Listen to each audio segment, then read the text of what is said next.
Hello dear student, welcome back to Learn Shahi.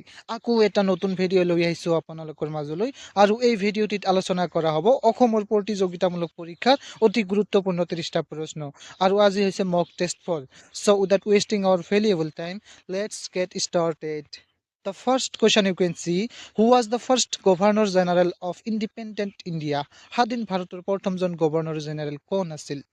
ইয়াৰ কাৰিক অপশনটো হ'ব অপশন এ হ'ব লৰ্ড মাউণ্টবেটেন। লৰ্ড মাউণ্টবেটেন আছিল স্বাধীন ভাৰতৰ প্ৰথম গভৰ্ণৰ জেনেৰেল।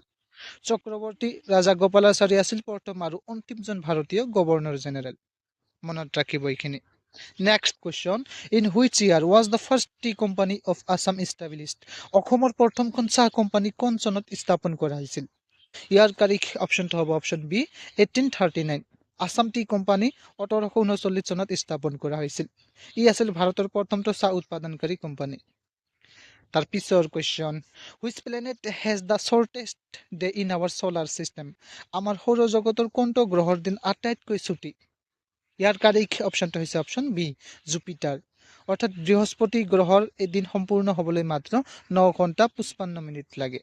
সৌৰজগতৰ আটাইতকৈ দীঘল দিন থকা গ্ৰহটো হ'ল শুক্ৰ। তাৰ পিছৰ question, article 44 of the Indian Constitution is related to? ভাৰতীয় সংবিধানৰ 44 নং অনুচ্ছেদটো কিহৰ সৈতে জড়িত? ইয়াৰ কাৰিক অপশনটো হৈছে option B uniform civil code. Uniform civil কোডৰ বিষয়ে 44 নং অনুচ্ছেদত উল্লেখ আছে। শেহতীয়াকৈ উত্তৰাখণ্ড চৰকাৰে UCC বিল গৃহীত কৰিছে। তাৰ পিছৰ question, what is the hardest natural substance found on earth? পৃথিৱীত পোৱা আটাইতকৈ কঠিন প্ৰাকৃতিক পদাৰ্থবিধ কি?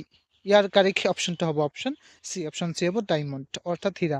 হীৰা হ'ল কাৰ্বনৰ এটা কঠিন ৰূপ। ই তাপৰ সুপৰিবাহী কিন্তু বিদ্যুৎ অপৰিবাহী। Next question, who heads the GST council in India? ভাৰতৰ GST পৰিষদৰ নেতৃত্ব কোনে দিয়ে? ইয়াৰ কাৰিক অপশনটো হৈছে অপশন বি আছে ফাইনেন্স মিনিষ্টাৰ। কেন্দ্ৰীয় বিত্তমন্ত্ৰী হ'ল GST কাউন্সিলৰ অধ্যক্ষ।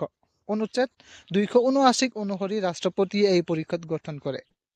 তাৰ পিছৰ question, select the correct antonym for enormous. Enormous শব্দটোৰ সঠিক বিপৰীত শব্দটো বাছি উলিওৱা। ইয়াৰ কাৰিক অপশনটো হ'ব অপশন বি হ'ব তিনি। ইনৰমাছ মানে বিশাল বা বৃহৎ, তিনি মানে অতি ক্ষুদ্ৰ বা সৰু। তাৰ পিছৰ question, who was recently conferred the Bharat Ratna in 2024 posthumously? 2024 চনত কাক মৰণোত্তৰভাৱে ভাৰত ৰত্ন সন্মানেৰে বিভূষিত কৰা হৈছে? ইয়াৰ কাৰিক অপশনটো হৈছে অপশন এ কৰ্পূৰী ঠাকুৰ। বিহাৰৰ প্ৰাক্তন মুখ্যমন্ত্ৰী কৰ্পূৰী ঠাকুৰক 2024 চনত ভাৰত ৰত্ন দিয়া হৈছে। ইয়াৰ উপৰি লালকৃষ্ণ আদৱানী, MS স্বামীনাথন আদিকো এই সন্মান দিয়া হৈছে। Next question, the treaty of Ghiladhari Ghat was signed after which war? 1663 চনৰ ঘিলাধাৰী ঘাটৰ সন্ধি কোনখন যুদ্ধৰ পিছত স্বাক্ষৰিত হৈছিল? ইয়াৰ কাৰিক অপশনটো হৈছে অপশন চি আছে মীৰ জুমালাছ ইনভেজন। মীৰ জুমালাৰ আক্ৰমণৰ পিছত আহোম ৰজা জয়ধ্বজ সিংহই এই অপমানজনক সন্ধিত স্বাক্ষৰ কৰিছিল। তাৰ পিছৰ question, which part of Assam is known for its tropical rain forest? অসমৰ কোনটো অংশ ক্ৰান্তীয় বৰ্ষাৰণ্যৰ বাবে জনাজাত? ইয়াৰ কাৰিক অপশনটো হ'ব অপশন বি হ'ব দিহিং পাটকাই। দিহিং পাটকাইক পূবৰ আমাজন বুলি কোৱা হয়। ই অসমৰ একমাত্ৰ ৰেইন ফৰেষ্ট যি ডিব্ৰুগড় আৰু তিনিচুকীয়া জিলাত অৱস্থিত। Next question, what is the tenure of a member of the Rajya Sabha? ৰাজ্যসভাৰ এজন সদস্যৰ কাৰ্যকাল কিমান? ইয়াৰ কাৰিক অপশনটো হ'ব অপশন বি আছে 6 ইয়াৰ্ছ। ৰাজ্যসভা সদস্যৰ কাৰ্যকাল হৈছে 6 বছৰ।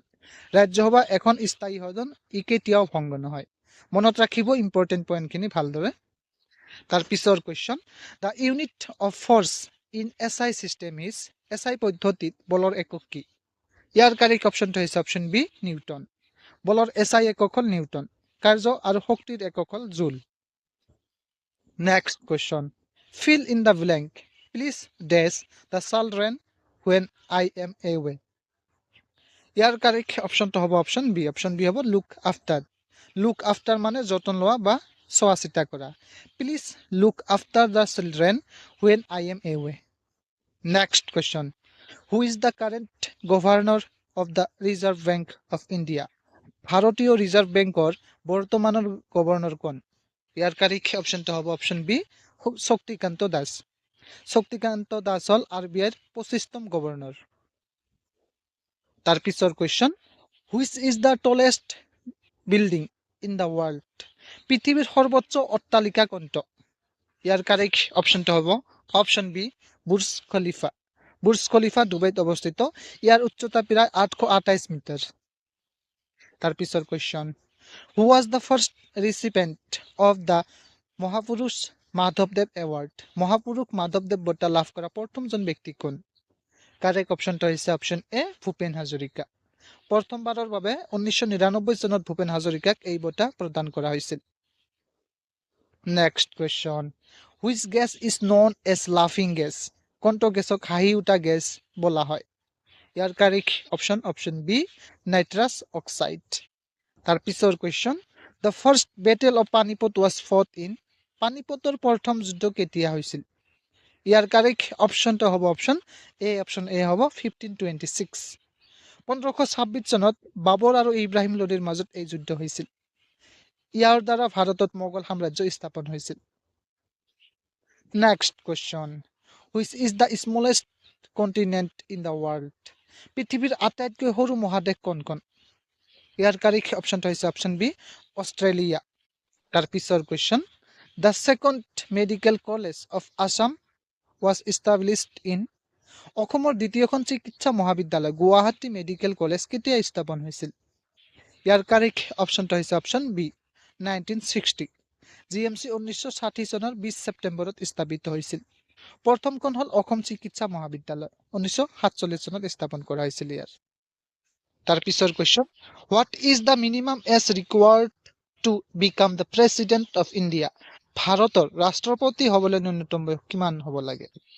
ইয়াৰ কাৰেক্ট অপশ্যনটো হৈছে অপশ্যন চি 35 ইয়াৰ্ছ। ৰাষ্ট্ৰপতি আৰু ৰাজ্যপালৰ বাবে ন্যূনতম বয়স 35 বছৰ। লোকসভা সদস্যৰ বাবে 25 বছৰ বয়স লাগে। তাৰ পিছৰ question, choose the correct synonym of loyal? Loyal শব্দটোৰ সঠিক সমাৰ্থক শব্দটো বাছি উলিওৱা। ইয়াৰ কাৰেক্ট অপশ্যনটো হ'ব অপশ্যন বি ফেইথফুল। লয়েল মানে বিশ্বাসী, ফেইথফুল ইয়াৰ সঠিক সমাৰ্থক শব্দ। তাৰ পিছৰ question, which vitamin contains cobalt? কোনটো ভিটামিনত কোবাল্ট পোৱা যায়? কাৰেক্ট অপশ্যনটো হ'ব অপশ্যন বি হ'ব ভিটামিন B12। ভিটামিন B12ৰ ৰাসায়নিক নাম হ'ল চায়ানোকোবালমিন। তাৰ পিছৰ question, where is the headquarter of the world trade organization located? বিশ্ব বাণিজ্য সংস্থাৰ মুখ্য কাৰ্যালয় ক'ত অৱস্থিত?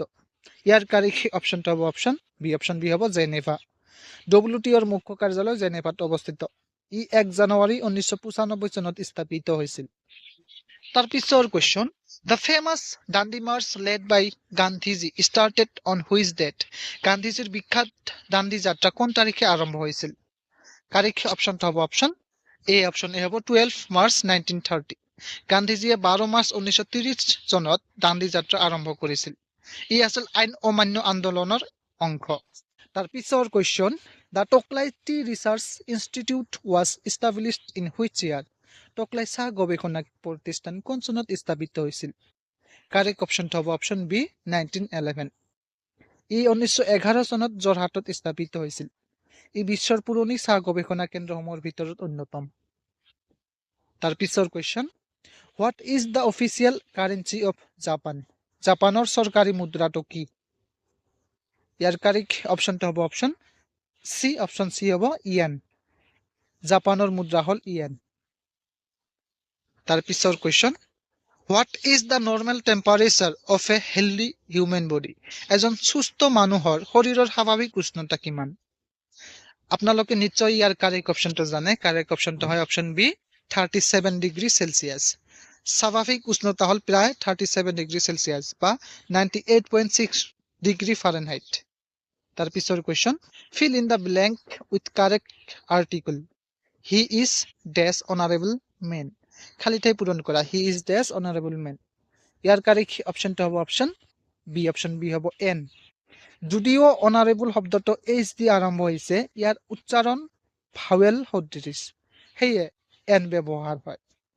তাৰ পিছৰ question, the battle of Alaboi was fought between Ahoms and 1669 চনৰ আলাবৈৰ ৰণ আহোম আৰু কাৰ মাজত হৈছিল? ইয়াৰ কাৰিক অপশ্যনটো হ'ব অপশ্যন বি হ'ব মোগল। শৰাইঘাটৰ যুদ্ধৰ পূৰ্বে আলাবৈত আহোম আৰু মোগলৰ তীব্ৰ যুদ্ধ হৈছিল। ইয়াত আহোমৰ গধুৰ ক্ষতি হৈছিল। সো এইখিনি আপোনালোকে ভালদৰে মনত ৰাখিব। এইখিনি ভালদৰে মনত ৰাখিলে আপোনালোকৰ কম্পিটিটিভ এক্সামত বহুত সহায়ক হ'ব, ঠিক আছে?